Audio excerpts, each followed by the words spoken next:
한덕수 전 총리가 사임 의사를 밝히고 오늘 출마 선언이 예상된 상황에서 그것도 저녁 8시 반이 넘어서 국회에서 이런 갑작스러운 일이 벌어졌습니다. 일단 오늘 0시부터 다시 대통령 권한대행이 될 예정으로 알려진 최상목 부총리에 대한 탄핵안이 어제 저녁 8시에 기습적으로 본회의에 상정이 됩니다.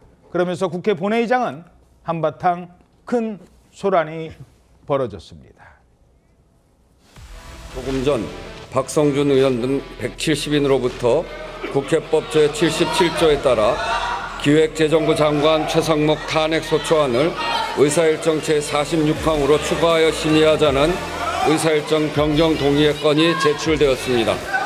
기획재정부 장관 최상목은 경제정책에 관해 관계 중앙행정기관을 총괄 조정하는 행정부의 부총리임에도 불구하고 국민 전체에 대한 봉사자로서의 의무를 저버리고 국가의 존립, 국민의 권리와 자유가 아닌 대통령의 위헌 위법한 비상계엄 선포와 내란 행위에 가담했습니다.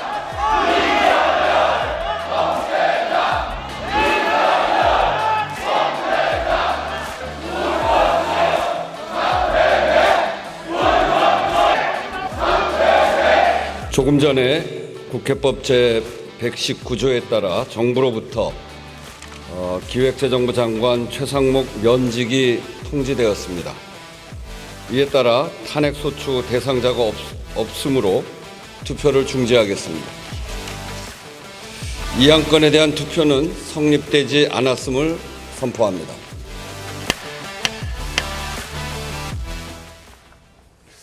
자, 지금 저 상황이 어제 저녁 우리 국회 본회의장에서 갑작스럽게 벌어진 일이죠? 네, 그렇습니다. 어제 저녁 8시 반쯤에요. 민주당이 국회 법사위를 소집해서 최상목 부총리에 대한 탄핵소추안을 기습 처리한 겁니다. 이후 우원식 국회의장에게 탄핵안 본회의 상정을 요구했고 우 의장이 이를 받아들였는데요. 민주당은 탄핵안 보고에서 이제 탄핵 사유에 대해서 이렇게 썼습니다. 최 부총리가 그동안 내란 세력들과 함께 내란 대행으로 역할을 했기 때문에 대선 과정의 중립성을 지키고 공정한 선거 관리를 할 수 없다는 취지로 설명을 했습니다. 또 한미 통상협상 과정에서 이를 대선에 이용하려 한다는 부분이 미 재무장관을 통해 드러나고 있기 때문에 묵과할 수 없다라고 탄핵 추진 사유를 밝혔는데요. 이에 국민의힘 의원들은 국회의장석으로 이제 몰려가서 사퇴해 우원식, 범죄자 이재명 등의 구호를 외치면서 강력하게 항의를 했습니다.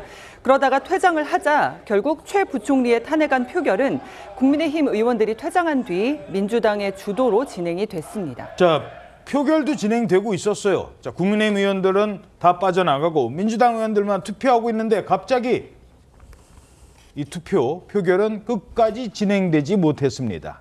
최상목 부총리가 사의를 표명했다고요? 그렇습니다. 최상목 부총리 탄핵안에 대한 무기명 투표가 진행되던 도중에 기재부는 최상목 부총리가 오후 10시 28분경 사의를 표명했다고 알렸습니다. 이어 15분 뒤쯤에 한덕수 대통령 권한대행이 사표를 수리했다라고 공지했는데요.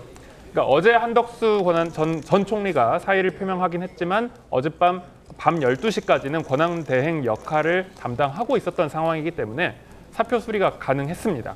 그래서 이후에 우 의장은 투표 불성립을 선포했고요. 표결 명패함은 개함되지 않고 종료가 됐습니다. 오늘 한덕수 전 총리는 어제 벌어진 이 같은 상황에 대해 우리나라 정치 현실의 비참함과 참담함을 느꼈다라고 하면서 우리나라 정치 수준이 정말 이 정도인가 정말 실망했다라고 비판했습니다.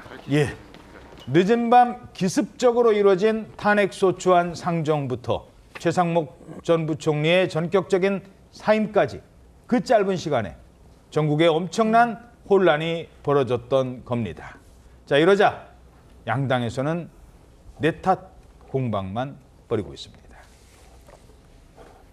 지난 저녁 본회의는 민생과 통상 대응을 위한 추경 통과를 위한 자리였습니다. 정쟁이 끼어들 틈은 한치도 없었습니다. 민주당이 한밤중에 기습적으로 최상목 부총리를 탄핵한 진짜 이유는 따로 있습니다. 이재명 후보의 사법 리스크를 제거하기 위한 거대한 음모의 첫 단추이자 선거범죄 계획의 서막인 셈입니다. 갑작스럽게 추진된 것은 아니고요. 뭐 이미 당론으로 최상목 탄핵안은 국회에 보고가 된 이후에 법사위의 탄핵 청문을 이미 마친 상태 아니겠습니까? 시기는 좀 비슷하게 겹치기는 했네요. 자, 정치권의 책임 공방 어떻게 나오고 있습니까? 지금 국민의힘 같은 경우에 어젯밤에 광란의 탄핵 난사였다라고 이렇게 표현을 했고요. 결국 이재명 후보의 사법 리스크 제거를 위한 첫 단추 아니겠느냐. 그리고 궁극적으로는 국무회의 자체를 무력화하려는 시도 아니냐. 그 국무회의 정원이 헌법에 따르면 15인 이상 30인 이하입니다. 그런데 이제 어제 최상목 부총리가 사임하면서 14인이 됐죠. 그런 식으로 다른 국무위원들도 연쇄적으로 법박을 해서 사임시키는 거 아니냐. 그렇게 하고 있고, 근데 반면 민주당 같은 경우에는 최상목 총리에 대한 사임, 부총리에 대한 이 탄핵이 원래부터 예정이 된 것이었다. 그러니까 한덕수, 최상목 그리고 이 검찰총장, 심우정 검찰총장까지 3명이 같이 묶여서 하려고 그랬었는데 그러다가는 자칫 한덕수 전 총리에 대한 출마 명분을 주게 될 수 있다.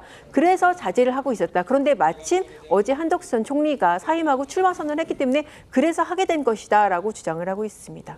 결국 대통령 권한대행은 이주호 사회부총리가 맡게 됐습니다. 대행의 대행, 대대대행. 오늘 아침 출근길 이런 입장을 밝혔습니다. 무거운 책무를 맡게 돼서 막중한 책임감을 느끼고요. 지금 가장 중요한 것은 이제 대선을 한 달 앞둔 기간이기 때문에 공정한 선거 관리에 무엇보다 중점을 두도록 하겠습니다. 권한 대행의 대행이라고 네. 지금 되고 있는데 거기에 대한 입장 좀 궁금합니다. 국정은 그 시스템으로 운영되는 것이라고 생각을 합니다. 안정적으로 국정이 운영될 수 있도록 최선을 다하겠습니다. 국회와 충분히 소통하고 또 국무위원들과도 잘 논의해서 국정을 안정적으로 운영하는 데 최선을 다하겠습니다. 자, 이주호 대대대행은 교육 전문가잖아요. 네, 그렇습니다. 교육 전문가이자 사회부처를 총괄해온 사회부총리가 외교, 안보, 경제 등 국정 전반의 컨트롤 타워 역할을 맡으면서요. 대통령 탄핵에서 비롯된 권력 교체기의 혼란스러운 국정을 어떻게 헤쳐나갈지 우려의 목소리가 커지고 있습니다. 오늘 첫 국무회의를 이끈 이주호 권한대행은요.